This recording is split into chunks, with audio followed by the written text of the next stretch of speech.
అన్నీ కింద పైన మెరిసిపోయి ఉన్నాను. ఎన్నో సంవత్సరాల నుంచి రాజకీయాల్లో ఉన్నాను. మీరు భయపడితే భయపడి ఏం చేయను, పారిపోనా? కేసు పెట్టంగానే యాంటిసిపేటర్ బెయిల్ ఫైల్ చేసి ఎక్కడికో పారిపోనా? ఎక్కడ పారిపోను?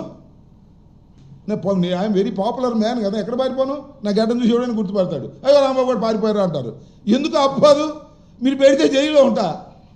అది నిజమైతే చట్టం తన పని తాను చేసుకుపోవడానికి లా అబైడింగ్ సిటిజన్గా, మాజీ మంత్రిగా, శాసనసభ్యుడిగా, జగన్మోహన్ రెడ్డి గారి ఫాలోయర్గా, రాజశేఖర రెడ్డి గారి శిష్యుడిగా సిద్ధంగా ఉన్నాను అని కూడా గుర్తుపెట్టుకోమని మనవి చేస్తున్నా.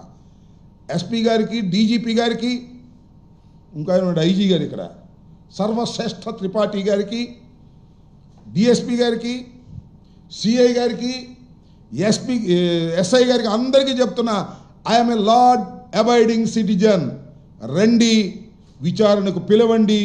ఫోన్లో పిలిస్తే వస్తా, అరెస్ట్ చేస్తే వస్తా, లోపల పెడితే ఉంటా. అది గుర్తుపెట్టుకోమని కూడా ఈ సందర్భంగా నేను చెప్పదలుచుకున్నాను. ఇంకా